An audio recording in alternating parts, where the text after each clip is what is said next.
বিসমিল্লাহির রহমানির রহিম। সম্মানিত দর্শক, আসসালামু আলাইকুম। শাহাদাত হোসেন ফেসবুক পেজ থেকে সবাইকে শুভেচ্ছা ও অভিনন্দন। এবং আজকে 2025 সালের মার্চ মাসের 14 তারিখ 13তম রমজানের শুভেচ্ছা। আসলে এক হৃদয় বিদারক ঘটনা। আসলে আমি সাবরেজিস্ট্রি অফিসে নকল নবিশের কাজ করি। তো যখন 2020-2021 করোনার বছর ছিল, করোনার সময় অফিসে কাজকর্ম ছিল না, হাতও পয়সা করে ছিল না। কারণ ওখানে তো কাজ করতে পারলে যদি আমি বালামের পেজ লিখতে পারি তাহলে পয়সা, নইলে পয়সা নেই। তো এই করোনার 2 বছর 20-21 সাল তো করোনা ছিল, ভয়াবহ অবস্থা। ঘরে বসেছিলাম, কাজকর্ম ছিল না। তখন আমার ছোটো বোনদেরকে বলি যে হাতে তো কাজকর্ম নাই, ঘরেও বসে রয়েছি, তোদের কাছে যদি কিছু টাকা থাকে তাহলে দে, আমি এই কিছু পশু বা কিছু ছাগল কিনে, উদ্দেশ্য হলো খামার করা। যে আমি আসলে বসে থাকি লাভ কি, খামার করি। এখন অফিসেও কাজ নাই, তো খামার করার মতো আল্লাহর রহমতে ওই ঘাস চাষ করার জন্য জায়গা আছে। খামার বড় করে খামার করার জন্য অনেক জায়গা আছে আল্লাহর রহমতে, আপনাদের দোয়ায় আল্লাহর রহমতে অনেক জায়গা আছে। তো যাক, ছোটো বন্ধুদের কাছ থেকে কিছু টাকা নিলাম, উদ্দেশ্য হলো ছাগলের খামার করব। তো যখন প্রথমত আমি 20,000 টাকার মাধ্যমে 4টা ছাগল নেই। নেয়ার পরে 2-3 মাস পালার পরেই 2টা দেখছি একটু ঠান্ডা লাগছিল, অসুখ হয়েছিল। মানে ডাক্তার আনার পরে চিকিৎসা করলো, ওই 2টা মারা গেল, আর আছে 2টা। আর ডাক্তারদেরও এত ডিমান্ড, ফোন করলে আসে না, যদিও আসে তাহলে 1-2টা ইঞ্জেকশন দিলে কয় 700-800 1000 টাকা হয়েছে। দেখা গেছে যে এদিকেও চিকিৎসা করাইলে অনেক টাকার দরকার। এখন মনটা ভেঙে গেছে যে অন্য কাছ থেকে টাকা নিলাম, চিকিৎসা করাইতে যদি 1000 টাকা লাগে, 1500 টাকা লাগে, 2000 টাকা লাগে, তাহলে তো পারবো না। যাই হোক, 2টা ছাগল টিকছে চিকিৎসার পরে, টিকার পরে এই 2টা ছাগল, এই ছাগলটা আর আরেকটা ছাগল ছিল, ওটা বিক্রি করে দিছি। এই 2টা ছাগল ছিল, এই 2টা মোটামুটি 5-6 মাস বা 8 মাস পালার পরে প্রেগনেন্সি হয়েছে। প্রেগনেন্সি হওয়ার পরে 5 মাস পরে আবার নতুন বাচ্চা দিছে, 4টা হয়েছে। তখন এই 2টা, আগের 2টা আর বাচ্চা দিছে 2টা, 4টা হয়েছে। 4টা হওয়ার ফলে মনে একটু আনন্দ আসে যায়, মনে হয় খামার করতে পারবো। তো কী করলাম, আবার নিজে কিছু টাকা হয়েছে, আমি কি করলাম, আরও 2টা কিনছি বড় জাতের। এগুলো হচ্ছে আরও জাত ভালো, উন্নত মানের। তো এইভাবে 23 সাল 24 সাল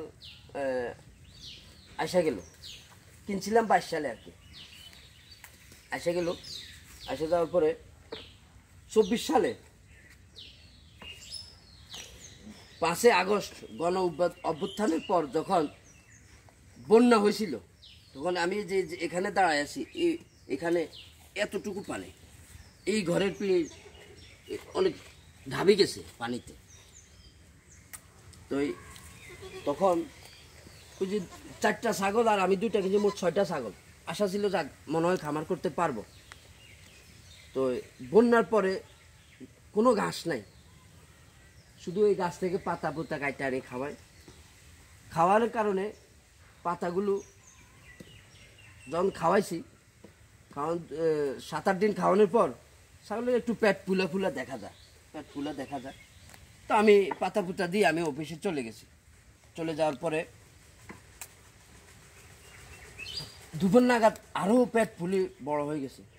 তো বিকালে আমার বাড়ি থেকে ফোন করলো যে ছাগল তো শোয়া থেকে উঠতে পারে না, ছাগল অজ্ঞান হয়ে পড়ে আছে। তো আমি তো অফিস থেকে আসার সময় আমি ওষুধ নিয়ে আসবো। তো ওষুধও কিনা টিনা হয়েছে, অফিস থেকে আসতেছি। আসার পরে আস্তে আস্তে শুনতেছি যে 2টা মারা গেছে। পরে বাড়িতে আসার পরে আরও একটা মারা গেছে, 3টা মারা গেছে। যেমন আর 3টা ছাগল আছে। তো তারপরে আমি হাসপাতালের ডাক্তারের খবর দিয়ে আনি, ওই 3টাকে চিকিৎসা করাই, ওই 3টা বাঁচলো। বাঁচার পরে যা হোক মোটামুটি চিকিৎসা করেছে, কিন্তু মোটা অঙ্কের টাকা লাগছে, মানে এমন টাকা নিছে, মানে কষ্ট পাইছি, এত টাকা নিছে। যাক ওই 3টার মধ্যে একটা একটু আশঙ্কাজনক ছিল, ওটা 15-20 দিন পরে ওটাও মারা গেছে। আর আছে 2টা, এইটা আর এটার সাথে একটা ছিল, ওটা বিক্রি করে দিছি আর কি, রাগ করে। তো পরে ওই ছাগলটাও যেটা বিক্রি করেছে ওটাও প্রেগনেন্সি হয়েছে, এটাও প্রেগনেন্সি হয়েছে। তো ওটার প্রেগনেন্সি হওয়ার পরে ওটার বাচ্চা হলো এইটা, যেটা বিক্রি করে দিচ্ছি রাগ করি, ওটার বাচ্চা হলো এটা। আর এটার বাচ্চা হলো এইটা, এইটা। তো আসলে আশা ছিল, আসলে আমি খামার করব, মানে বড় ধরনের আশা ছিল, জায়গা আছে, এই যে এখানে পালতাম, যে এখানে অন্ত সব ভাঙি ছুটে গেছে ঘাস, এখানে ঘাস খাওয়ার মতো কত সুন্দর সিস্টেম ছিল, সব এগুলো ভাঙি ছুটে ফেলাইছে, এগুলো মানে মনের ইচ্ছা শক্তিটা নষ্ট হয়ে গেল। তো নষ্ট হওয়ার আরেকটা কারণ আছে, যদি কোনো ডাক্তারকে খবর দেই, একটা ওষুধ দিল, একটা ইঞ্জেকশন দিল, কয় 1000 টাকা হয়ে গেছে, 1200 টাকা হয়ে গেছে, মানে এগুলো বললে আরও মনটা ভেঙে যায়, আরও কষ্ট পায়। এই একটা দুটো ইঞ্জেকশন দিল, 1000-1200 টাকা হয়ে গেল, তো এই এত খরচ হলে কীভাবে ফেলবো? যাই হোক, পরে এখন চিন্তা ভাবনা করছি খামার আর করবো না, এই যেগুলো আছে এগুলো বিক্রি করে দিব। কারণ আশা ছিল অনেক খামার করবো, লাভবান হমু, আমি নিজে উদ্যোক্তা হমু, আমার আমি উদ্যোক্তা হলে একজন আমার কাজ করে একটা ফ্যামিলি বাঁচবো, আমি একজন লোক রাখম, অনেক বড় আশা ছিল। তো পরে আশাটা নষ্ট হয়ে গেল। ওই ডাক্তারের খবর দিলেই এত টাকা হয়েছে, এত টাকা হয়েছে। আর ও আরেকটা হলো গুরুত্বপূর্ণ কথাটা থাকে গেছে, যদি পশু হাসপাতালে নিই, তো পশুর ডাক্তার তো সরকারি ডাক্তার, এরা কি করে, এদের কাছে নিলে কোনো গুরুত্বই নেই, কি আমরা মানুষ গেছি না কি গেছি না কোনো প্রাণী গেছি, তারা কোনো গুরুত্বই দেয় না। সারা বাংলাদেশের যত পশু হাসপাতাল আছে সবাইয়ের উদ্দেশ্য করে বলি, আপনাদের কাছ থেকে যদি কোনো পশু নেই, ছাগল নেই, গরু নেই, আপনারা অবহেলিতভাবে আমাদেরকে দেখেন, আমাদের ছাগলগুলো চিকিৎসাই করে না, ধরে না, কি ছাগল আনছি না কি আনছি, একদম অবহেলিত। আমি দেখছি যে সব জায়গায়, যেই জায়গায় নিচ্ছে এই জায়গায় অবস্থা।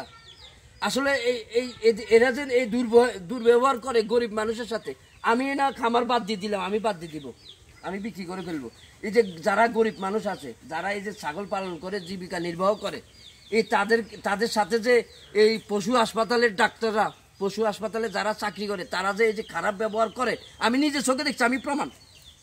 তারা যে খারাপ ব্যবহার করে, এটার জন্য প্রশাসনিক কোনো আইনের ব্যবস্থা নেওয়া দরকার তাদেরকে, এবং তাদের তদন্ত করার দরকার, তারা কেন গরিব মানুষের সাথে এই ধরনের আচরণ করে। কি একটা লেখি দেয়, দেন এটা বাড়ির তো নিয়ে আসেন, আসলে তাদের কাছে ওষুধ আছে, সরকার তো তাদের কাছে বিনামূল্যে ওষুধ দিছে পশু চিকিৎসার জন্য, কিন্তু তারা কি করে, একটা স্লিপ দেন, এটা বাড়ির তো না নেন, মানে এত দুর্ব্যবহার করে। এই ঘৃণে মনে একটা ঘৃণার জন্ম নিছে, যে আসলে এই পশু হালি আরও কষ্ট, টাকাও বেশি যায়। তারপরে গ্রামের ডাক্তার আনলে তো কথাই নাই, খালি টাকা। তারপরে আমি চিন্তা ভাবনা করলাম যে না, এই ছাগলগুলো বিক্রি করে দিব, মনে একটু কষ্ট পাইছি, আর পশুপালন করব না, এই বলে আমি আমার বক্তব্য শেষ করে দিচ্ছি। আসসালামু আলাইকুম ওয়া রাহমাতুল্লাহি ওয়া বারাকাতুহু।